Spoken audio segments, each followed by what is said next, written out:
अस्सलाम वालेकुम। कुछ ताले हथौड़ी से खोले जाते हैं और कुछ ताले चाबी से खोले जाते हैं, प्यार व मोहब्बत से। हथौड़ी से खोले जाने वाले ताले फिर काम नहीं आते, बर्बाद हो जाते हैं, बेकार हो जाते हैं। लेकिन जो ताले चाबी से खोले जाते हैं वो बार बार काम आते हैं। बस यही मामला कुछ रिश्तों का भी है। जो रिश्ते प्यार और मोहब्बत की चाबी से चलते हैं वो बहुत दिनों तक, लगभग ये कह लें कि हमेशा ही चलते हैं। लेकिन जिन रिश्तों के तालों में नफ़रत, मोहब्बत के बजाय नफ़रत, शक और गुस्से की हथौड़ी का इस्तेमाल किया जाए, वो रिश्ते बहुत दिनों तक नहीं चल पाते। एक बात याद रखें कि रिश्ते जो सरवाइव करते हैं, जो रिश्ते लंबा दूरी तय करते हैं, उसमें जो सबसे अच्छा उनके पास जो साथी होता है वो दोनों की एक समझदारी होती है, दोनों के बीच मोहब्बत होती है और दोनों के बीच एक दूसरे को ले कर के हमदर्दी होती है, एक दूसरे को माफ़ करने की सलाहियत होती है और हिम्मत होती है, सब्र होती है, एक दूसरे को झेला भी जाता है बाज वक़्त। मियाँ और बीवी में ये नहीं होता कि दाल में अगर नमक ज़्यादा हो गया तो फिर गुस्सा हो गए और उसी तरीके से कोई और बात हो गई, आपकी हाँ में हाँ मिला दी, या मतलब कोई और बात को लेकर के आपके ख़िलाफ़ कुछ उसने किसी ने काम कर दिया तो गुस्सा हो गए। या तो अपोजिट जेंडर लें कि अगर शौहर कभी किसी वजह से बीवी के ख़िलाफ़ चला गया तो लड़ाई झगड़ा हो गए। ऐसे रिश्ते नहीं चलते, ऐसे समझ ले रिश्ते चलते नहीं, बस बल्कि समझ लें कि घसीटते हैं। रिश्तों को जो चलाने में पेट्रोल का काम करता है, पेट्रोल का मतलब ये है, गाड़ी आप देखते होंगे, आप समझते होंगे कि पेट्रोल जलाने का काम करता है। नहीं, अगर आपको थोड़ा सा भी सफ़र करना पड़े और अगर आप जो है गाड़ी हो तो पेट्रोल जो है वो ऑक्सीजन का काम करता है। तो बिल्कुल यही चीज़ें हैं। रिश्ते भी ऐसे ही होते हैं कि रिश्ते जो है बराबरी से चलते हैं, लचीलेपन से चलते हैं।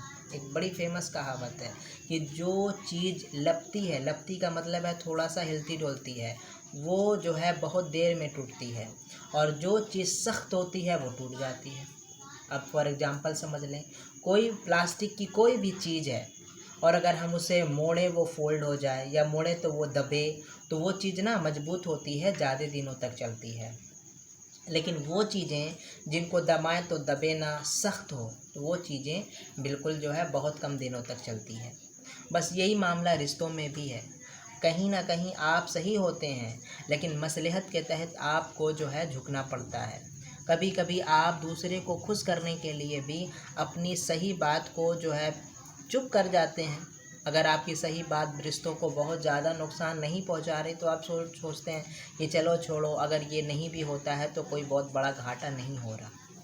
मैं यहाँ पे इस्लामिक पॉइंट ऑफ व्यू से भी बात कर रहा हूँ कि कुछ चीज़ें तो ऐसी होती हैं जो अकॉर्डिंग टू इस्लाम बिल्कुल गलत होती हैं।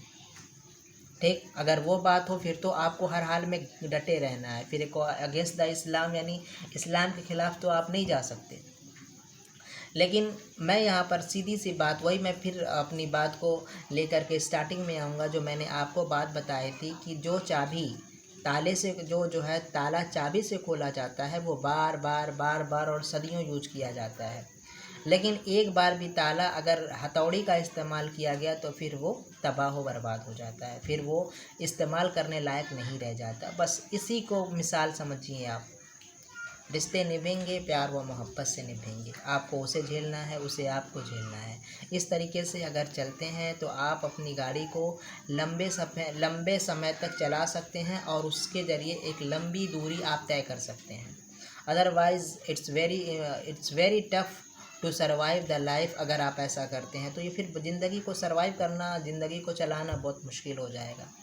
तो इस वाले वीडियो में मैं यही मैसेज देने की कोशिश करी है मैंने कि रिश्तों में नरमियत, मोहब्बत, इखलाक, एक दूसरे को झेलने की ताकत, सब्र, तहम्मुल, इस्तिकामत, ये सारी वो शब्द हैं जो असल में आपके रिश्तों को खूबसूरत बनाते हैं। अगर आपकी ज़िंदगी से निकल गया तो खेल ख़त्म, फिनिश दी एंड। ठीक है, मिलते हैं किसी नए मैसेज के साथ नेक्स्ट वीडियो में। तब तक के लिए शुक्रिया, थैंक यू।